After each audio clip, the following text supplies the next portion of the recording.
Es el periodo posclásico decadente, que duró apenas 671 años, más o menos, pero que el Estado mexicano ha ponderado sobremanera como para hacer creer al pueblo que nuestra gran historia, nuestro gran legado, está representado por la cultura mexica.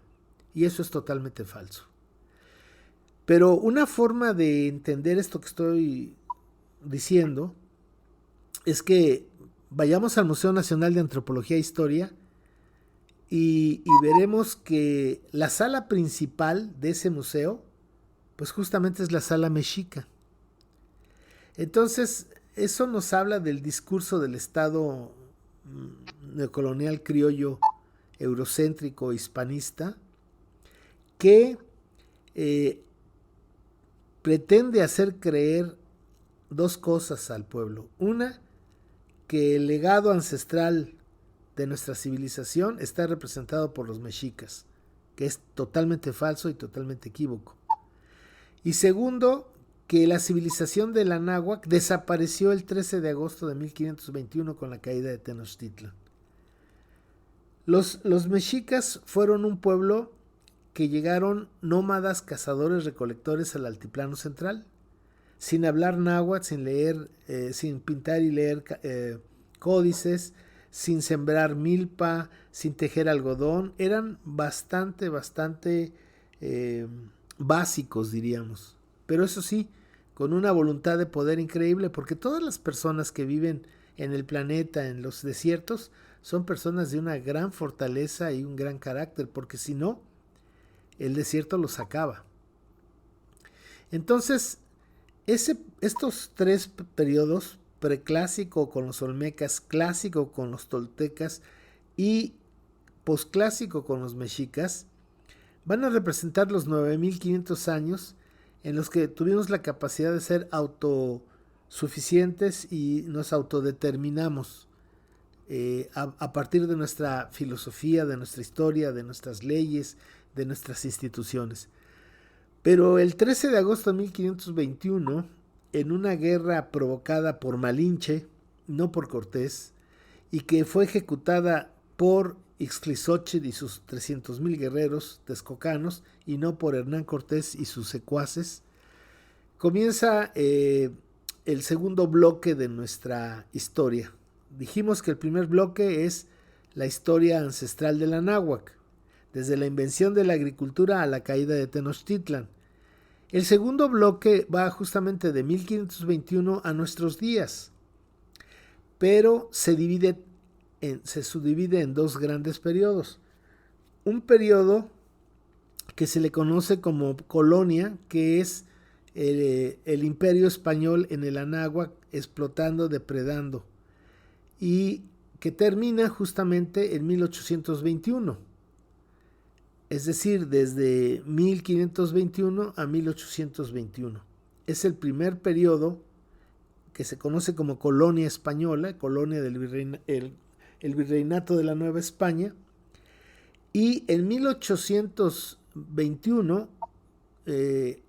se logran liberar los criollos y los gachupines de la corona española y van a crear una república bananera, los criollos y los gachupines, a la que indebidamente le van a llamar México. Entonces, esta parte de nuestra historia está dividida, este gran bloque está dividido en el colonialismo español de 300 años y el neocolonialismo de los criollos de 200 años. Tal vez me haría falta diferenciar qué es un criollo y qué es un gachupín. El gachupín es un español nacido en España, de padre y madre españoles, y que llega a la náhuatl. Como así llegaron todas las autoridades a partir del siglo XVI. Ahora, un español de padre español y madre española, pero con la desgracia de haber nacido ya en el virreinato de la Nueva España, eran considerados criollos en el sistema de castas que impuso la corona, justamente para ponerlos a pelear entre ellos. Si pensáramos en una pirámide, pondríamos que hasta arriba estarían los gachupines, que tenían los mejores puestos en el gobierno, en el ejército, en el clero y en el comercio. El segundo nivel era para los criollos, estos hijos de extranjeros, de españoles ya nacidos en el Anáhuac, a los cuales nunca les tuvieron confianza sus parientes los gachupines, porque desde Hernán Cortés siempre ha pretendido traicionar. Hay algo que identifica a los criollos en la historia, Antonio, y es que son ineptos, totalmente ineptos. En segundo lugar, son corruptos. Y en tercer lugar, son traidores. La historia así lo demuestra. Entonces, este proceso de independencia es una independencia de los criollos y los gachupines. Después de pelear 11 años por el poder, deciden hacer las paces y crear su propio país de ellos y solamente para ellos. En 1800 se hizo un censo, la corona española, y sacó que el 85% de las personas que vivían en lo que hoy es México hablaban una lengua indígena. ¿Qué quiere decir esto?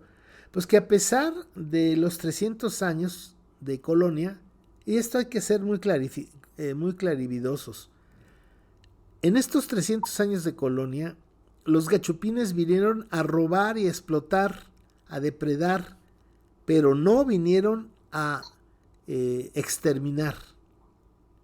Nunca hubo un exterminio como los que hubo en Estados Unidos, en Canadá o en Argentina y Chile, por citar 4 países. No, los españoles no tenían en su interés el acabar con los pueblos indígenas. Ellos lo que querían era explotar a los pueblos indígenas. Y de alguna manera eso permitió que la gente conservara su lengua. Porque si un pueblo pierde su lengua, pierde la base de su cultura. La cultura se transmite por la lengua. Entonces, este censo de 1800 demuestra que el 85% del pueblo hablaba una lengua indígena. Entonces, cuando los criollos y los gachupines fundan su país al mal llamado México, y yo digo México imaginario, copiando al doctor Guillermo Bonfil Batalla, pues resulta que la cultura se mantuvo esos 300 años. Pero luego hay un censo en 1900 y resulta que el 75% de las personas en 1900 hablaban una lengua indígena. Entonces fíjate, en el 800 era el 85. 100 años después, en el México independiente, pues sigue habiendo una cantidad considerable, 3/4 partes, el 75%, sigue hablando una lengua indígena. Pero para principios del siglo XX, Estados Unidos ya no iba a permitir que Porfirio Díaz les tuviera las puertas abiertas de los recursos naturales, de la explotación de los pueblos ancestrales, a las empresas inglesas, alemanas, francesas y españolas. Y entonces, con la doctrina Monroe de que América es para los americanos, o sea, para los gringos, pues entonces cultivó una guerra, un estallido social que pomposamente llaman Revolución Mexicana, pero que pues está muy cuestionable. Habría que profundizar, no es el momento en este programa, pero la revolución más bien fue una serie de estallidos sociales, porque de eso debe de quedar muy claro. Desde 1521 esta tierra huele a gas. ¿Qué quiero decir con eso? Que con tantita chispa vuela, porque hay mucha injusticia, porque hay mucho resentimiento, porque hay mucho abuso. Entonces Estados Unidos invitó o financió la lucha en contra de Porfirio Díaz. Esa es la neta del planeta.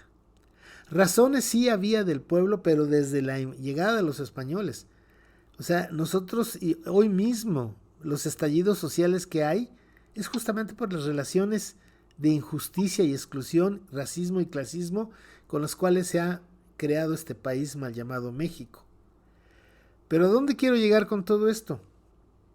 Que los criollos, ya después de que sacaron salieron los capitales foráneos de Europa, entonces Estados Unidos a partir de 1921 va a marcar las pautas de política nacional.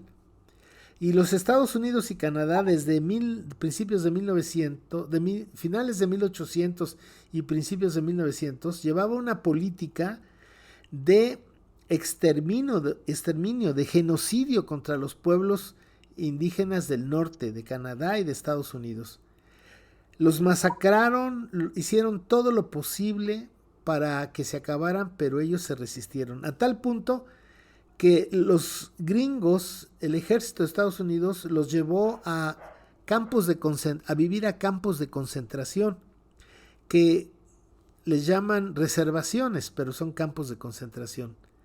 Y al final del siglo XVIII finales del siglo XIX y principios del XX, fíjate que llegaba el ejército a estas reservaciones y se secuestraba a todos los niños.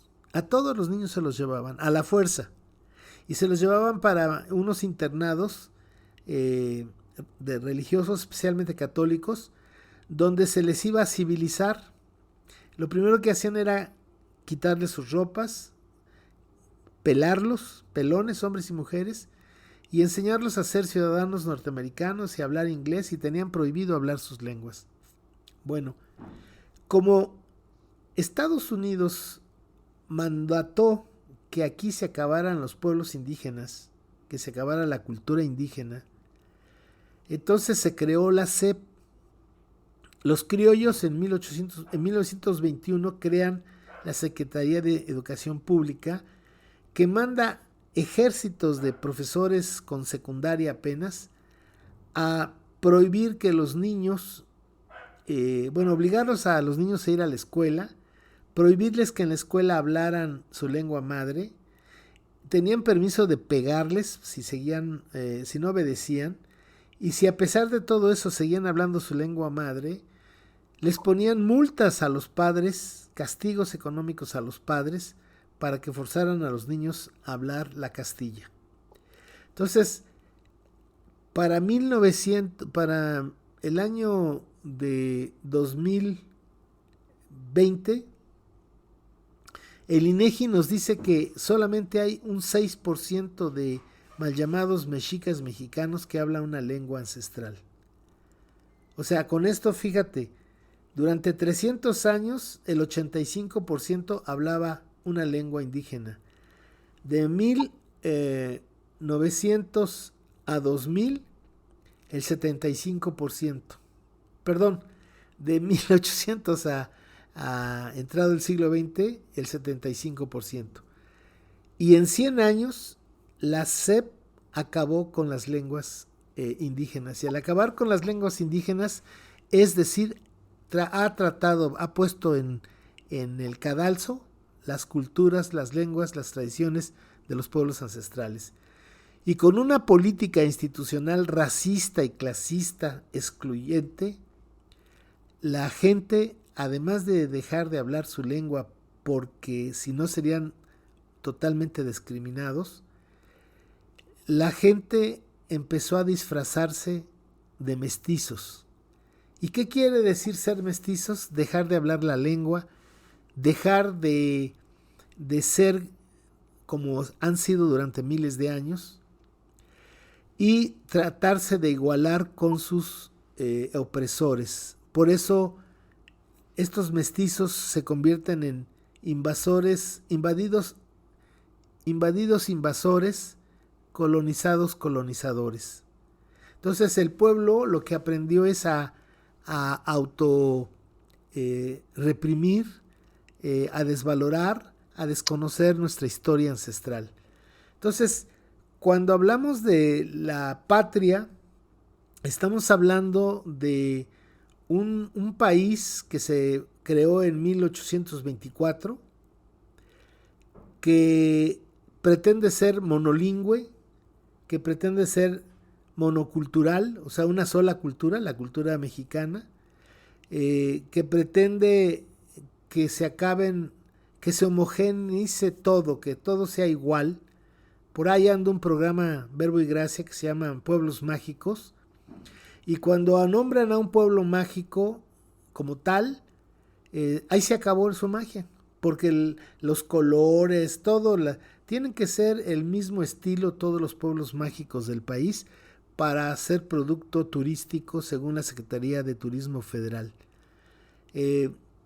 Entonces, la educación ha sido el factor, la educación pública ha sido el factor para destruir eficientemente nuestra lengua, nuestra cultura, porque estos profesores que llegaron a las comunidades desde 1921, llegaron con el virus a infectar las comunidades de progreso y modernidad. Y las comunidades que se lanzaron de cabeza se quedaron como el perro de las dos tortas, porque perdieron la tradición y nunca llegarán a ser modernos.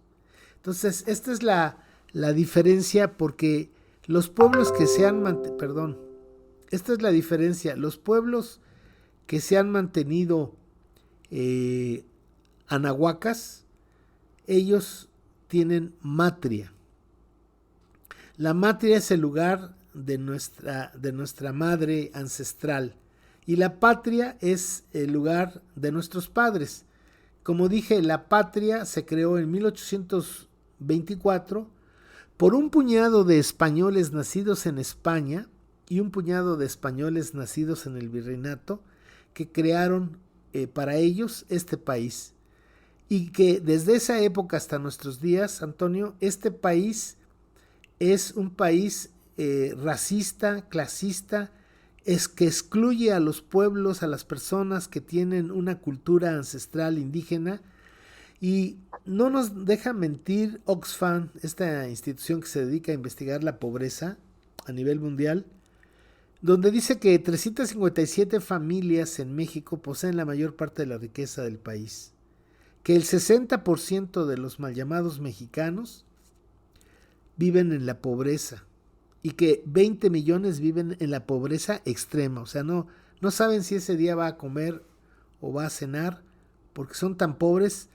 Por ejemplo, acaba de salir una nota indignante en La Jornada, la semana pasada, en donde informan que en Chihuahua los rarámuri,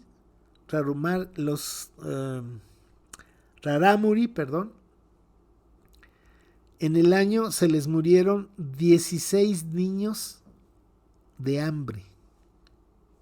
16 niños murieron de hambre este año en Chihuahua con los llamados tarahumaras o rarámuris. Esa gente que está tan preocupada por el genocidio, el infanticidio que están haciendo Israel en Gaza, esa gente no le interesan esos 16 niños de la etnia rarámuri que murieron por no tener que comer. Y entonces tenemos que pensar realmente si somos mexicas mexicanos, producto de la patria de los extranjeros, o si somos anahuacas, hijos de los hijos de una de las 6 civilizaciones más antiguas del mundo, y que tiene 10,000 años de existencia. Entonces ahí está la matria como lo propio nuestro, y la patria como lo que es lo que nos es ajeno, lo que no es nuestro.